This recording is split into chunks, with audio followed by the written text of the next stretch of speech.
Chioma had learned one truth the city refused to teach: the poor survive not by begging, but by remembering everything. Dawn broke over the market corridor where she slept with her 6-year-old daughter, Amara, under a tarpaulin stitched from old campaign banners. The fabric still bore faded promises from politicians who never returned. Market traders stepped around them with disgust. "She spoils the business energy," one woman muttered. "A young woman like this, refusing to beg properly. What kind of pride is that?" Chioma ignored them. She folded their sleeping mat with careful precision, smoothed Amara's hair, and counted the coins hidden in her wrapper. 300 naira. Enough for one meal. Amara looked up with hungry eyes. "Mama, I'm..." Before she could finish, a smaller child nearby began crying, ribs visible through torn clothes. Chioma watched for only a moment before handing the child her last piece of bread. The traders laughed. "See? She gives away food while her own child starves. This woman is cursed." Chioma's back remained straight. Her face remained calm. That night, she opened her bag and checked the thick envelope of documents she protected more fiercely than food. Before sunrise, Chioma worked in the shadows behind closed market stalls. Her fingers moved with surgical precision, repairing torn school uniforms, broken zippers, and frayed hems that traders brought her secretly. She kept a small notebook, recording every transaction: date, name, amount paid, work completed. Even when customers tried to overpay out of pity, she refused. "Pay what we agreed," she said quietly. "Nothing more." Other street hustlers watched her with confusion. "Why does she keep records like a bank?" they whispered. "Who is she trying to impress?" But Chioma knew what they didn't. Poor people are erased when they cannot prove truth. Her mother, a community health worker, had taught her that before dying in a clinic that refused her treatment because she couldn't prove she'd paid. "Evidence protects you," her mother had said, coughing blood. "Always write everything down." Chioma's hands never shook, even when hunger made her body tremble. A security officer from a nearby luxury hotel noticed her one morning. He watched her close her notebook carefully and asked, "Why do you record everything? You're homeless. Who cares about your receipts?" Chioma looked at him steadily. "I care." The memory came to her in dreams. Her mother's voice. Her mother's lessons. Her mother's death. Chioma had not always been homeless. 3 years ago, she lived in a small room in a compound near the railway. She worked as a cleaner. She paid her rent on time. But when her landlord demanded alternative payment instead of money, she refused. The next morning, her belongings were thrown into the street. The landlord called her difficult, ungrateful, stubborn. Within hours, whispers spread through the neighborhood. No other compound would take her. The landlord's brother owned 5 buildings in the area. The brother's friend owned 12 more. They controlled the rental network like a web, and Chioma had been marked. Blacklisted. Quietly. Efficiently. Her homelessness didn't come from laziness or bad choices. It came from refusal. She tried explaining this to social workers once. They smiled with pity and moved on to easier cases. So Chioma stopped explaining. She focused on survival. On work. On protecting Amara. Until one afternoon, during a noisy elite charity event near the market, Amara disappeared. Chioma's scream cut through the crowd like a knife. Chioma ran through the market, shouting Amara's name. Vendors stared. Some filmed her panic on their phones instead of helping. She reached the entrance of the charity event tent, a massive white structure decorated with balloons and banners. Security guards blocked her path. "Madam, you cannot enter," one said, wrinkling his nose at her appearance. "My daughter." Chioma's voice shook. "She was just here. She wouldn't wander off unless someone..." "Madam, move away. You're causing a disturbance." Tears burned her eyes, but she forced them back. Crying wouldn't help. Panic wouldn't help. She stepped back, breathing hard, scanning the crowd with sharp eyes. Amara was small, quiet, obedient. She would never approach a luxury event on her own. Unless someone took her. The thought turned Chioma's fear into cold, focused rage. Inside the tent, she heard sudden gasps. Screaming. The sound of something heavy hitting the ground. "Call an ambulance," someone shouted. "He's collapsed." The crowd surged. Cameras flashed. Security rushed inside. And in the chaos, Chioma saw her chance. She slipped past the distracted guards and entered the tent. The scene inside was chaos.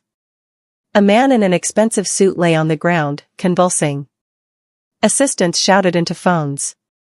A woman in a designer dress screamed for help. Chioma's eyes went sharp.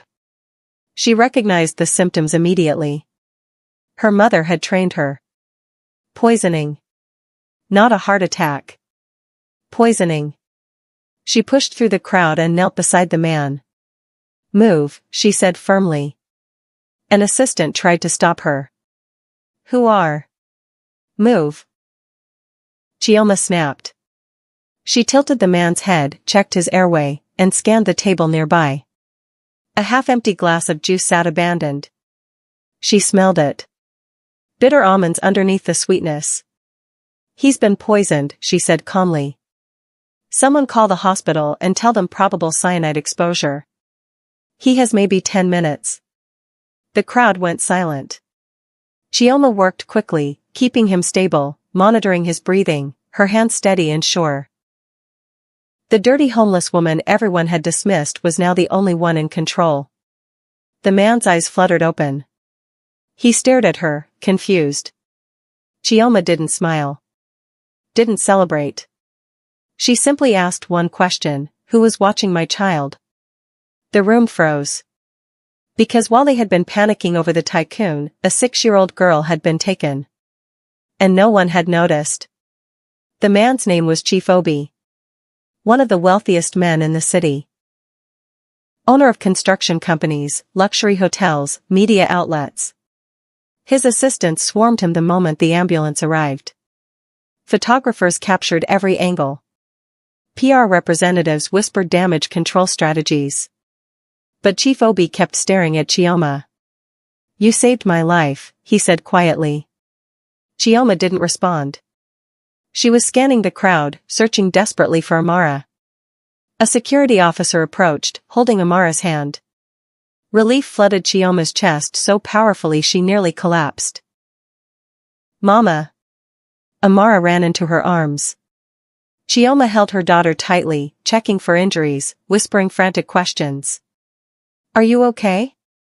Did anyone hurt you? Where were you?" Amara held up a small silver bracelet. "A nice auntie gave me this and told me to wait inside." Chioma's blood turned cold. She examined the bracelet. Expensive. Engraved with initials, OEC. Chief Obi's full name was Obina Ezekiel Chibuzo. The bracelet belonged to his inner circle. Chioma looked up sharply. Chief Obi's face had gone pale. Before either could speak, a security officer grabbed Chioma's arm roughly. "Madam, you need to come with us for questioning." The security room was small, windowless, and cold. Chioma sat across from 2 officers who looked at her with suspicion. "Convenient, isn't it?" one officer said. "Your daughter disappears. The chief collapses. You appear like a hero." Chioma's jaw tightened. "I saved his life. Or you staged the entire thing to get close to him." She pulled out her notebook slowly, deliberately. At 2:47 p.m., my daughter was beside me at the market entrance. At 2:52 p.m., she was gone. At 2:54 p.m., I heard the commotion inside the tent. The officer smirked. "You expect us to believe you keep that kind of record?" Chioma flipped through pages filled with dates, times, names, transactions. Every moment of her life documented with meticulous care. "I believe in evidence," she said quietly. Now show me the CCTV footage from the event entrance. The officers exchanged glances. Through the one-way glass, Chief Obi watched. He had never seen anyone stand before authority without fear. Without begging. Without breaking. He leaned forward, studying her face. One of his assistants whispered, "Sir, we should offer her money. Make this go away quietly." "No," Chief Obi said. "Get the footage." The officer's face tightened. "Sir, the footage is corrupted." By evening, the story had spread across the city like wildfire. Homeless woman stages dramatic rescue of billionaire. Suspicious single mother uses child to manipulate elite event. Chief Obi saved by street beggar, or was it a setup? Chioma returned to her sleeping spot under the tarpaulin. Market women who once tolerated her now whispered openly. "She's dangerous. Using that poor child for money. I heard she planned the whole thing." Even the traders who hired her for sewing jobs turned her away. "We can't risk our reputation," they said. Chioma sat silently, holding Amara close. That evening, a woman arrived at the market in a sleek black car. She was beautiful, polished, wearing a cream-colored dress that probably cost more than Chioma earned in a year. The woman stepped out, smiled warmly at the cameras following her, and distributed food packages to homeless people nearby. But when she reached Chioma, her smile turned cold. "I'm Lady Ngozi," she said quietly. "Chief Obi's associate. A word of advice, leave this city. You've caused enough trouble." Chioma stared at her without blinking. That night, while Chioma slept, someone stole her notebook. The social workers arrived 3 days later. Clean uniforms. Polite smiles. Official documents. "Miss Chioma," the lead officer said gently. "We've received reports about your living conditions. We need to assess whether this environment is safe for your daughter." Chioma's heart stopped. "She is safe. I protect her. Living on the street is not protection. I work. I provide. I keep her clean, fed, and—" "We're not accusing you of neglect," the woman interrupted. "But we must follow protocol. If you cannot provide adequate shelter within 2 weeks, we'll need to place Amara in temporary care." Chioma felt the world tilt. "You want to take my daughter?" "We want to help."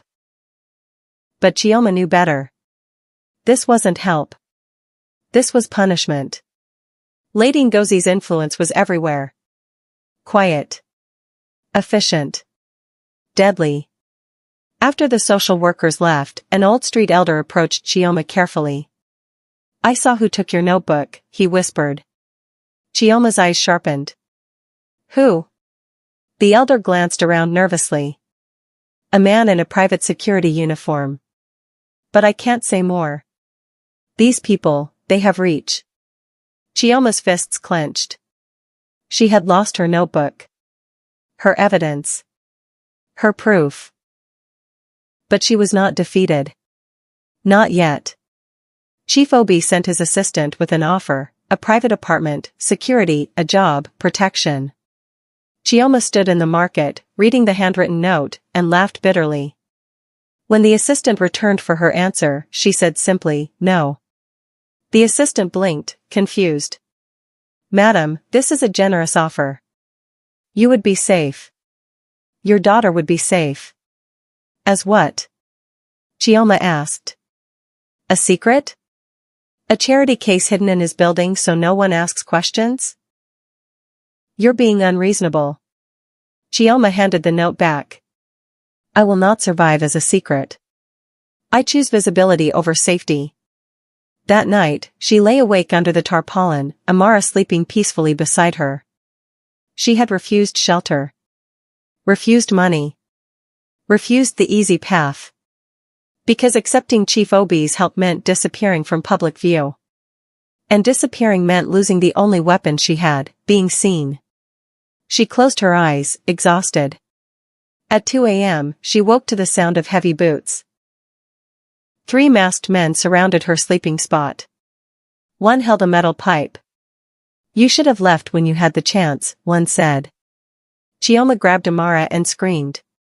Market security came running, but the men disappeared into the shadows. Chioma sat trembling, holding her daughter. The message was clear: accept silence. Or suffer. The next morning, Chief Obi's board of directors held an emergency meeting. Sir, the optics are terrible, one director said. Your association with a homeless woman is damaging the brand. She saved my life, Chief Obi replied. She's a liability. The media is speculating about a relationship. Investors are nervous. Another director leaned forward. Cut ties. Publicly. Make a statement distancing yourself. Chief Obi stared out the window, conflicted. Meanwhile, Chioma examined the boots left behind by the attackers. Expensive. Military grade. She photographed them with a borrowed phone and began tracing the brand. Within hours, she discovered they were issued exclusively to private security contractors. One company name appeared, Secure Guard Ltd. Owned by Chief Obi's corporation. Her hands shook as she stared at the evidence. She had been attacked by men working for the same man who offered her protection. Later that day, she found a torn page from her notebook buried in the dirt near her sleeping spot. On it, circled in red ink, was a single name, Director Samuel Okoro. Chief Obi's most trusted board member. Chioma folded the page carefully. She was done being silent. Chioma walked to Chief Obi's corporate headquarters the next morning. She wore her cleanest clothes. She carried Amara on her hip. Security tried to stop her at the entrance. I need to speak to Chief Obi, she said calmly. You don't have an appointment. Then I'll wait. She sat on the marble steps outside, visible to everyone entering the building. Workers stared. Some filmed. Within an hour, the scene was trending online. Homeless woman stages protest at billionaire's office. Inside, Chief Obi watched through his office window. His assistant approached nervously. Sir, she's asking for you. What does she want? She says she has evidence. Chief Obi descended to the lobby. Chioma stood when she saw him, holding Amara protectively. You sent men to attack me, she said quietly. His eyes widened. What? She showed him the boot photographs, the company records, the connections. Chief Obi's face went pale. I didn't authorize this. Then who did? Before he could answer, Amara spoke softly. Mama, that's the car. Everyone turned. Amara pointed to a black SUV pulling into the parking lot. Lady Ngozi stepped out, smiling for cameras. That's the car that took me, Amara whispered. Chioma's heart stopped. Chief Obi's jaw clenched. Security froze. Lady Ngozi's smile didn't waver. Chief Obi faced the hardest choice of his life. Chioma stood before him, evidence in hand, demanding a public investigation. Not money. Not silence. Truth.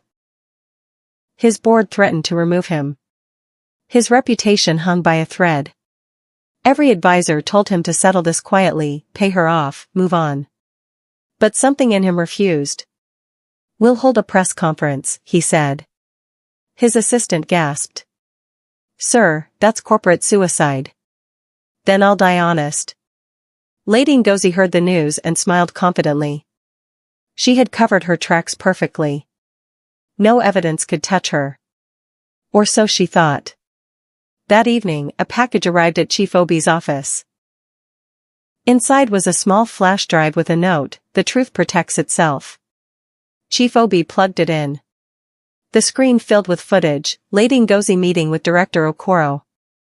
Money exchanging hands. Conversations about removing obstacles. Plans to discredit Chioma. Instructions to social workers. Chief Obi's hands shook. Everything Chioma said was true. He called his lawyer. Prepare for the press conference. And get security to detain Lady Ngozi quietly. But when security arrived at her home, Lady Ngozi was gone. The next morning, Chioma received a text from an unknown number: "If you speak, your daughter disappears forever." Chioma was detained for her own protection. In the holding room, a female officer sat beside her. "You're not the first," the officer said quietly. Chioma looked up. 3 years ago, another street mother reported abuse by the same charity network. She had evidence. She was brave. 2 weeks later, she disappeared. Her child was placed in foster care and never heard from again. Chioma's blood ran cold. The officer continued. "They use charity as a cover. They move vulnerable women through the system, silence the ones who resist, and profit from the ones who comply. You were never just one case. You're part of a pattern." "How many?" Chioma whispered. "At least 12 that we know of." Chioma's hands trembled. This wasn't just about her anymore. This was about every woman the system tried to erase. "Will you testify?" Chioma asked. The officer hesitated. "I have a family." "So did I." The officer looked away, ashamed. That night, Chioma wrote a letter by hand and gave it to Chief Obi's assistant. "If anything happens to me, make this public." The next morning, she received a death threat slipped under her cell door: "Silence saves lives." But Chioma had learned long ago, silence only saves the guilty. Chief Obi visited Chioma in the secure room. He carried a folder thick with documents. "I didn't know," he said quietly. "I didn't know my companies were being used this way." Chioma stared at him. "Ignorance doesn't erase harm." He nodded, accepting the truth. "You're right." She pushed her own documents across the table. Evidence she had hidden in a second location. Records of her eviction. Testimonies from other women. Connections to Director Okoro dating back years. "My homelessness wasn't random," she said. "It was engineered. Your board member targeted me because my mother documented their illegal clinic operations before she died. They destroyed me to bury her evidence." Chief Obi read in silence, his face darkening with each page. "This goes back years," he whispered. "Yes." He looked at her with new understanding. "You've been fighting this alone for 3 years." "I had no choice." Something shifted in his eyes. Not pity. Not romance. Respect. Deep, irreversible respect. "The press conference is tomorrow," he said. "Are you ready?" "Are you?" she countered. He smiled faintly. "No. But I'm doing it anyway." That evening, Lady Ngozi appeared on national television, announcing her pregnancy. "Chief Obi and I are expecting," she said, glowing for cameras. The timing was deliberate. Manipulative. Perfect.